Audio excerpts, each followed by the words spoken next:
Le Hezbollah confirme la mort de son chef Hassan Nasrallah lors d'une frappe israélienne et promet de continuer la lutte. Nouvelles attaques russes dans l'est de l'Ukraine. Cette fois, c'est un centre médical à Soumy qui a été visé. Les frappes ont fait au moins 9 morts. Le Hezbollah libanais a confirmé samedi que son chef et l'un de ses fondateurs, Hassan Nasrallah, avaient été tués lors d'une frappe aérienne israélienne la veille. Tsahal a annoncé qu'il avait tué Nasrallah lors d'une frappe sur le quartier général du groupe militant islamiste au sud de Beyrouth vendredi. יש עוד כלים קדימה ללכת והמסר הוא מסר פשוט מי שמאיים על אזרחי מדינת ישראל נדע להגיע בצפון, בדרום, גם במקומות יותר רחוקים. Plusieurs autres commandants du Hezbollah seraient également tués dans l'attaque et des civils figurent aussi parmi les victimes. L'Union européenne a recommandé aux compagnies aériennes d'éviter les espaces aériens libanais et israéliens au cours du mois à venir en raison de l'intensification des frappes aériennes et des tirs de roquettes entre Israël et le Hezbollah. Bruxelles a mis en garde contre une dégradation de la situation en matière de sécurité. Les ressortissants britanniques présents au Liban ont été invités à quitter le pays immédiatement en raison de l'escalade de la violence. Le ministère libanais des Transports a également demandé à un avion iranien de ne pas pénétrer dans l'espace aérien du pays après qu'Israël a averti le contrôle du trafic aérien à Beyrouth qu'il utiliserait la force si l'avion atterrissait.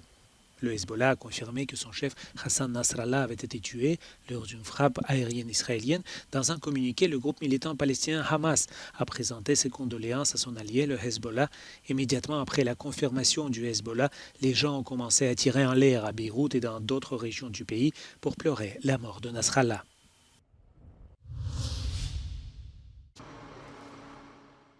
Deux bombardements russes consécutifs sur un centre médical de la ville ukrainienne de Soumy ont fait au moins 9 morts ce samedi. Selon le ministère ukrainien de l'Intérieur, la première frappe a fait une victime.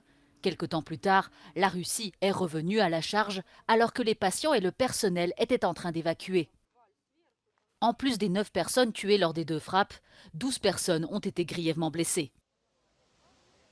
Soumy se trouve à environ 32 km de la région russe de Koursk, où les troupes ukrainiennes sont déployées depuis des semaines pour tenter de détourner l'attention du Kremlin de la ligne de front dans l'est de l'Ukraine.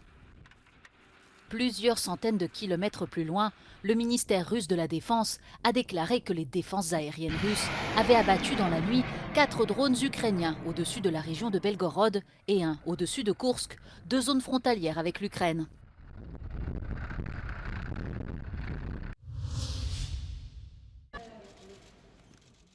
Le pape François a rencontré des sans-abri et des sans-papiers dans l'église Saint-Gilles de Bruxelles. Parmi eux, un jeune migrant qui avait traversé la Méditerranée en bateau jusqu'à l'île italienne de Lampedusa et qui avait ensuite été arrêté et jeté en prison. Une escale surprise sur sa route en direction de la basilique du Sacré-Cœur de Keukelberg, où il s'est adressé aux évêques, aux prêtres et à la communauté catholique de la région.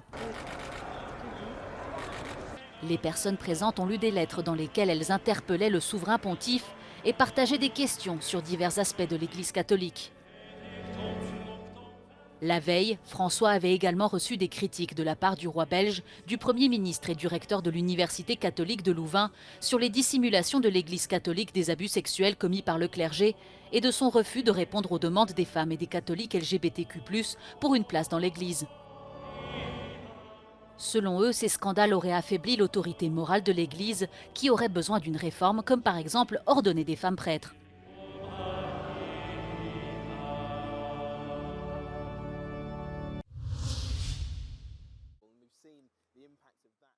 L'Angleterre sous les eaux alors que de nouvelles précipitations continuent de frapper plusieurs régions du Royaume-Uni.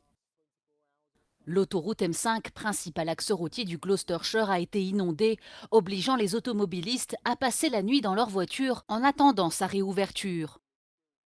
Les fortes pluies ont principalement touché les Midlands et le sud du pays, où des alertes météo étaient en vigueur. Le trafic ferroviaire reste toujours très perturbé.